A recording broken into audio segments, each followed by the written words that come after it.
Hi everyone, I'm reading chapter 5 of The Phantom Tollbooth. It's called Short Shrift. We all left off at the word market when Milo and Talk and the spelling bee and the humbug all ended up in a tangled mess. They knocked over all of the stands in the market, making all the letters and all the words go everywhere and get mixed up. And you can only imagine that there are so many words, so that must be a mess. So, as you can imagine, with there being a very strict rule book and all, Milo's probably going to get in trouble. So let's read to see what happens. Are there consequences? Alright. "Done what you've looked," angrily shouted one of the salesmen. He meant to say, "Look what you've done," but the words had gotten so hopelessly mixed up that no one could make any sense at all. "Do going to what we are," complained another one, as everyone set about straightening things up as well as they could. For several minutes, no one spoke an understandable sentence, which added greatly to the confusion. As soon as possible, however, the stalls were righted and the words were swept into one large pile for sorting. The spelling bee, who was quite upset by the whole affair, had flown off in a huff, and just as Milo got to his feet, the entire police force of Dictionopolis appeared, loudly blowing his whistle.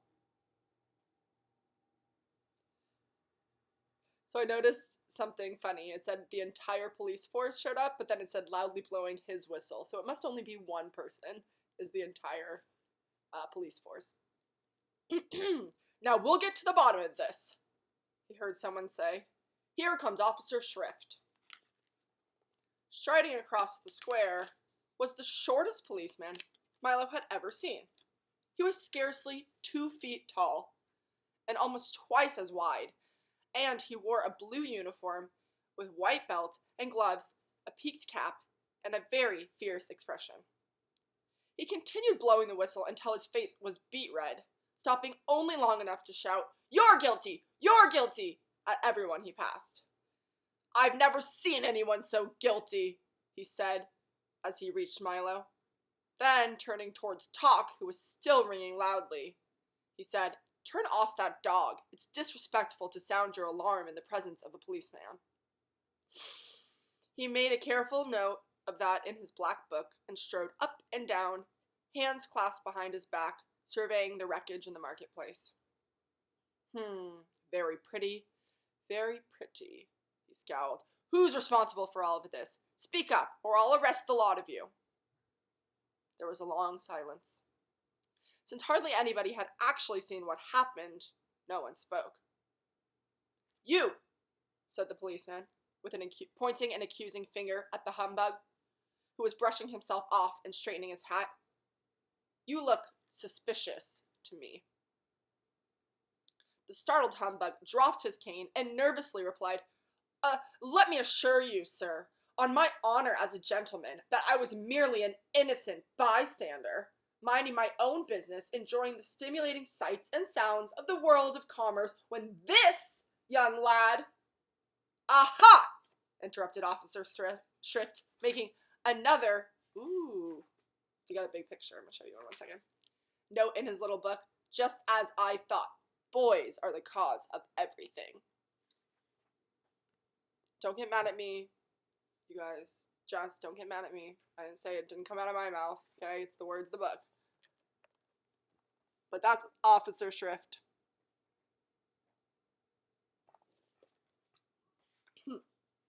"Aha!" interrupted Officer Shrift, making another note in his little book. "Just as I thought. Boys are the cause of everything." "Pardon me?"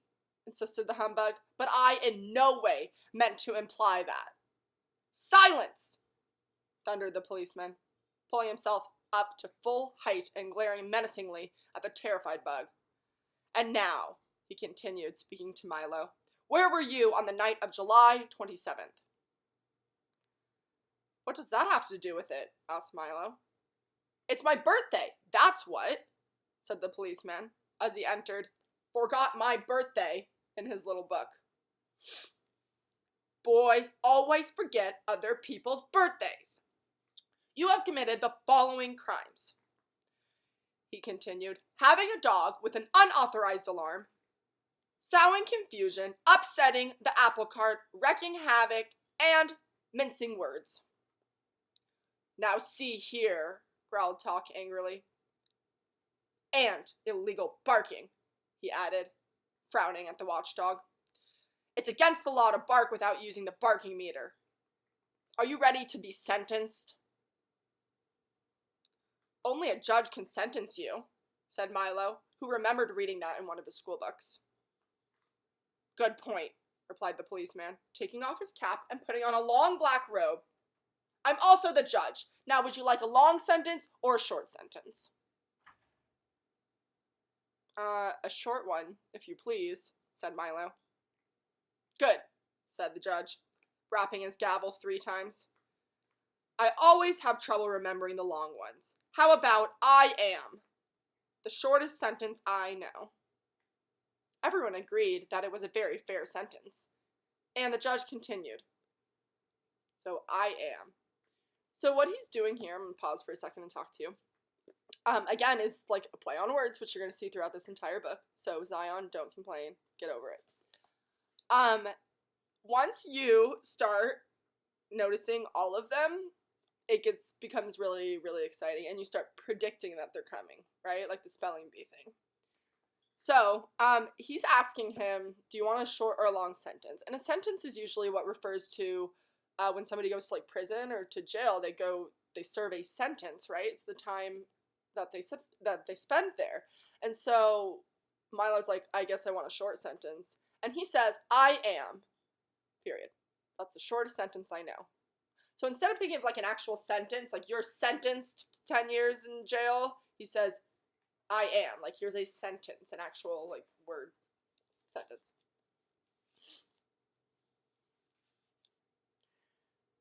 There will also be a small additional penalty of 6 million years in prison. Case closed, he pronounced, rapping his gavel again. Come with me. I'll take you to the dungeon. Okay, so that moved really quickly, right? So at first it was like a sentence, and Milo's probably thinking, oh great, he's not actually giving me a real sentence. And then it's like, and an additional 6 million years in prison. All right, case closed, he pronounced. Only a jailer can put you in prison, offered Milo, quoting the same book. Good point, said the judge, removing his robe and taking out a large bunch of keys. I am also the jailer. And with that, he led them away. Keep your chin up, shouted the humbug. Maybe they'll take 1 million years off for good behavior. I would say something back. That humbug's the one who ratted him out. The heavy prison door swung back slowly, and Milo and Talk followed Officer Shrift down a long corridor lit only by an occasional flickering candle. Watch the steps, advised the policeman, as they started down a steep circular staircase. The air was dank and musty, like the smell of wet blankets, and the massive stone walls were slimy to the touch. Down and down they went until they arrived at another door even heavier and even stronger looking than the first. A cobweb brushed across Milo's face and he shuddered. You'll find it quite pleasant here, chuckled the policeman as he slid the bolt back and pushed the door open with a screech and a squeak. Not much company, but you can always chat with the witch. The witch? Trembled Milo. Yeah, she's been here for a long time, he said, starting along another corridor. So this is them going into the jail area. I guess it's like slimy dungeon. In a few more minutes, they had gone through 3 other doors, across a narrow footbridge, down 2 more corridors and another stairway, and stood, finally, in front of a small cell door. This is it, said the policeman. All the comforts of home. The door opened and then shut, and Milo and Talk found themselves in a high vaulted cell with 2 tiny windows halfway up the wall. See you in 6 million years, said Officer Shrift, and the sound of his footsteps grew fainter and fainter until it wasn't heard at all. Oh, it looks serious, doesn't it, Talk? said Milo very sadly. It certainly does, the dog replied, sniffing around to see what their new quarters were like. I don't know what we're going to do for all that time. We don't even have a checker set, or a box of crayons. Don't worry, growled Talk, raising one paw assuringly. Something will turn up. Here, wind me, will you please? I'm beginning to run down. You know something, Talk? He said as he wound up the dog. You can get in a lot of trouble mixing up words, or just not knowing how to spell them. If we ever get out of here, I'm going to make sure to learn all about them. This is another one of my favorite parts of the book, and it's also something you should pay attention to. So this is literally exactly the lesson we talked about earlier, which is that they have a steep learning curve, and when they realize something, you realize something too, and you pay attention. I'm going to reread that, and I want you to really pay attention. You know something, Talk? He said as he wound up the dog. You can get in a lot of trouble mixing up words, or just not knowing how to spell them. If we ever get out of here, I'm going to make sure to learn all about them. A very commendable ambition, young man, said a small voice from across the cell. Milo looked up, very surprised, and noticed, for the first time, in the half-light of the room, a pleasant-looking old lady, quietly knitting and rocking. Hello, he said. How do you do? She replied. You'd better be careful, Milo advised. I understand there's a witch somewhere in here.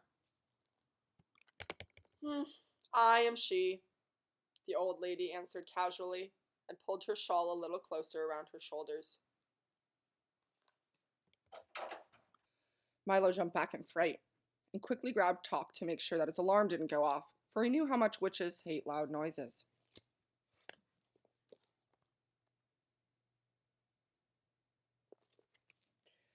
Don't be frightened, she laughed. I'm not a witch. I'm a witch. I'm going to show you guys what it says, language-wise, so you know what she's talking about. I'm not a witch. I'm a witch. Like, which one? Oh, said Milo, because he couldn't think of anything else to say.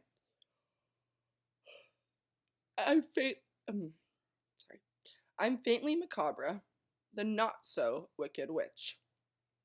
She continued, I'm certainly not going to harm you. What's a witch? Asked Milo, releasing Talk and stepping a little closer. Well, said the old lady, just as a rat scurried across her foot.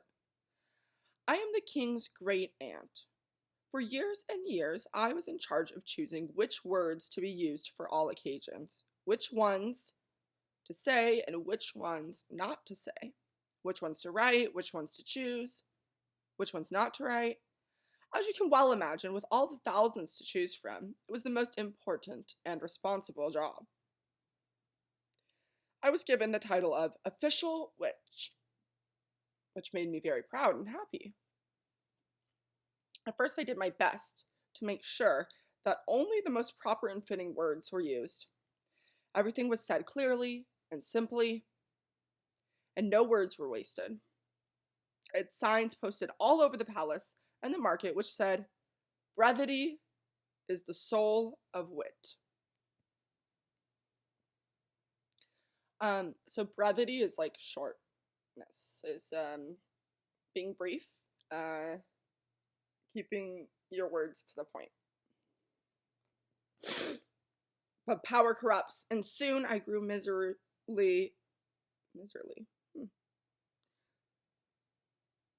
I've only heard like miserable, so miserly is like a new kind of word that I've heard there.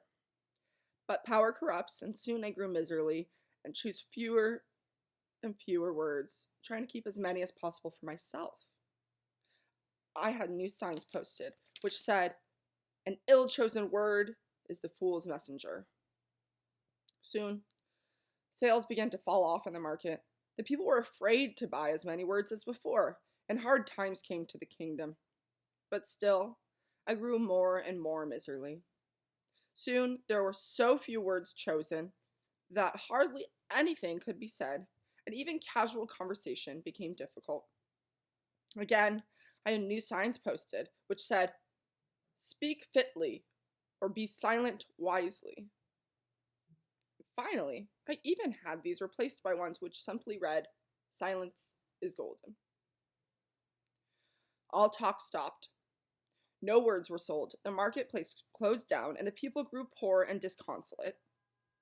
When the king saw what had happened, he became furious and had me cast into this dungeon, where you see me now, an older woman, an older and wiser woman. That was all many years ago, she continued, but they never appointed a new witch, and that explains why today people use as many words as they can and think themselves very wise for doing so. For always remember that while it is wrong to use too few, it is often far worse to use too many. This is the same concept that Talk was talking about before, when he says words are confusing, and he says it's only when you use a lot to say a little. So I'm going to repeat what she said here.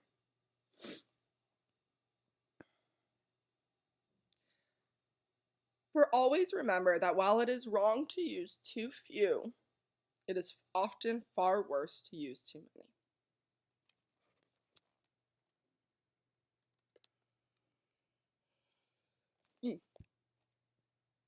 When she had finished, she sighed deeply, patted Milo gently on the shoulder, and began knitting once again.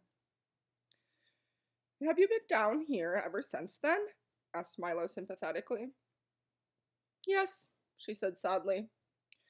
"Most people have forgotten me entirely, or remember me wrongly as a witch, and not a witch. But it matters not, she went on unhappily, for they are equally frightened of both." "I don't think you're frightening," said Milo, and Talk wagged his tail in agreement. "I thank you very much," said faintly Macabre. "You may call me Aunt Faintly. Here, have a punctuation mark," and she held out a box of sugar-coated question marks, periods, commas, and exclamation points. "That's all I get to eat now." "Well, when we get out of here, I'm going to help you," Milo declared forcefully. "That's very nice of you," she replied. "But the only thing that can help me is the return of rhyme and reason." Sorry. "The return of what?" asked Milo. "Rhyme and reason," she repeated. "But that's another long story, and you may not want to hear it." "Well, we would like to very much," barked Talk. "We really would," agreed Milo.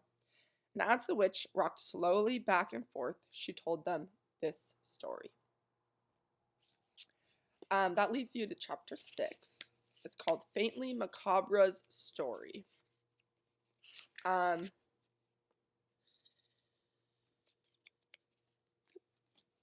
So in this chapter, Talk is dealing with kind of more like the consequences of what happens when you misuse words or when you mess up words, and he's learning about the importance of words. And alongside him, you should be learning as well that like words hold massive importance. You should know this already, but by reading this, it should solidify that with you. That words are powerful. Words are maybe the most powerful thing that you have. Okay? So you need to use them wisely and you need to use them correctly and with intent. All right, that leads us to chapter 6. So we will pick up there.